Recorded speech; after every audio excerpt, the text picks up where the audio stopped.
Hey, what's up, y'all? So, sensations and emotions. Learning something new. Because the way that I describe them from my limited knowledge and understanding is I was just, if you look at my past videos, I just speak of feelings and emotions. I've never spoken of sensations. So there, bam, that's how it works.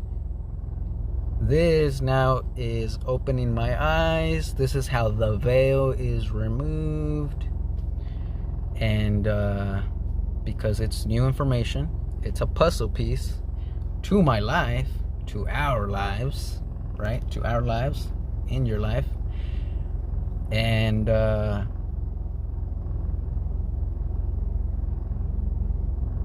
help you live a better life.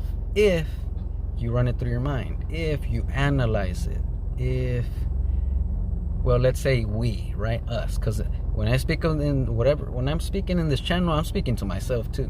All right? So it's a reminder and sensations and emotions. Let's stick with it. So, and in this clip, she also, or he or she, doesn't matter.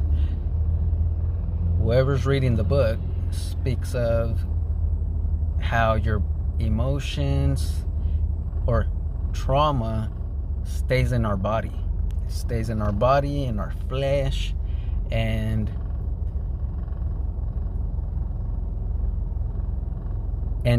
this clip also confirms that I've been doing the right thing by following my intuition. And even though it's the unknown, I've been trying these new things. Cold showers, meditating. In this book, The Body Keeps the Score. Man, it's such a great book. It opened my eyes to a lot of things. But if you check this book out, I think he's a German doctor. I might be wrong. But in this book, he speaks about how your body, it keeps the score. It holds whatever you've gone through in your life, it stays in your body.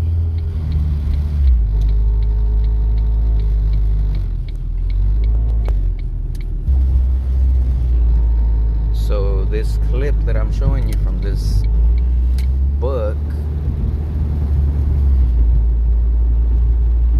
is confirmed by this other book that I discovered. What was it, like a year ago? About a year ago. The Body Keeps the Score. And so that's how it works.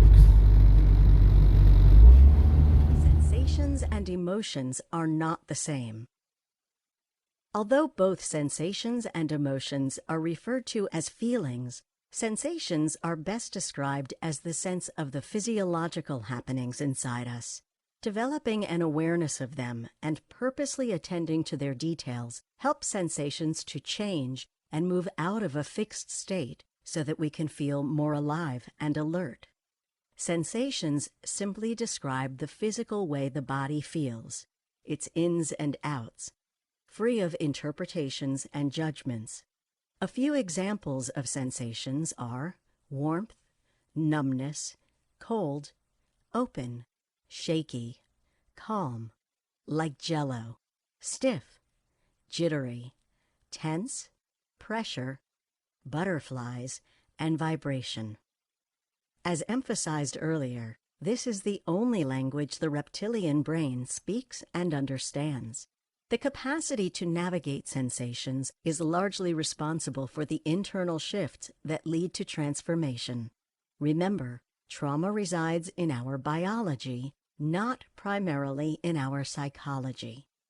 These internal shifts do not originate with our thoughts and emotions, even though the latter are far more familiar to most of us. Because the core symptoms of trauma are physiological, they must be released through the body.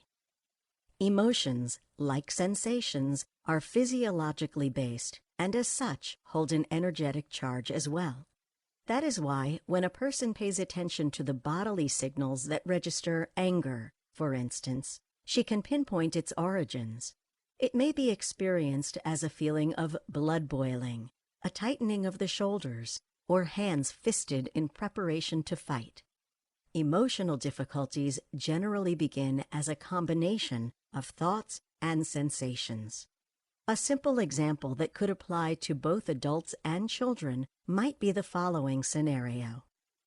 As the teacher announces a surprise test, event, I'm aware of the butterflies in my stomach, sensation, and have the idea that if I fail this test, I will fail the course, thought, which then turns to fear, emotion. The idea of failure, thought, can then lead to a racing heart, sensation, shallow breathing, sensation, and heaviness in the pit of the stomach, sensation, which can result in a panic attack. In the previous scene, imagine that you are practiced in noticing the first sign of concern, the sensation of butterflies in the stomach, and you befriend these sensations long enough for them to change.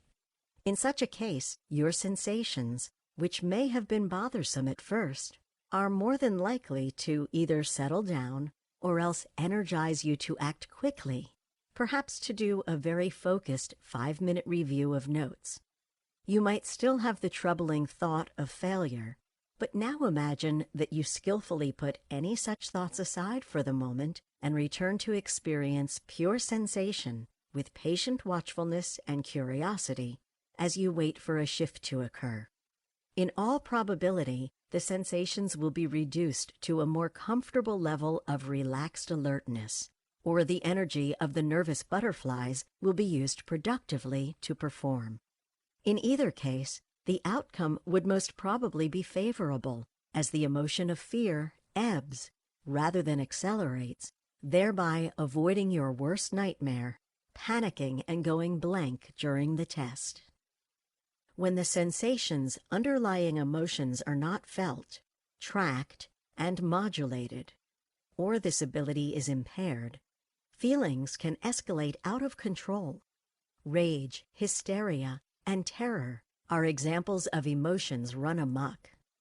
The body simply cannot contain the energy, and like a rainstorm breaching the banks of a river, or a bathtub tap that's been turned on and left unattended, an emotional flood spills its contents outside the container of the body.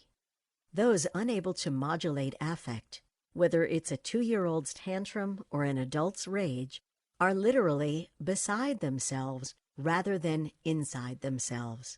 Parents who practice sensing their physical responses and model embodied emotions will be likely to have children whose behavior is not out of control.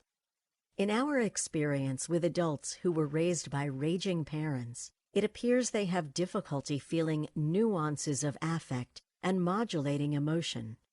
Rather than shades of emotion, life is experienced as black or white. Imagine a child or young teen being trapped in the presence of an adult family member on an emotional binge. If the parent's nervous system cannot contain its own escalating emotions, what do you think happens to a child's fragile nervous system when it's exposed to rage or hysteria? It is important to remember that children's brain development and their well-being are at stake. Neurons that fire together wire together. The ability to self-regulate affective states is shaped by the interactions a child has with each of its caregivers.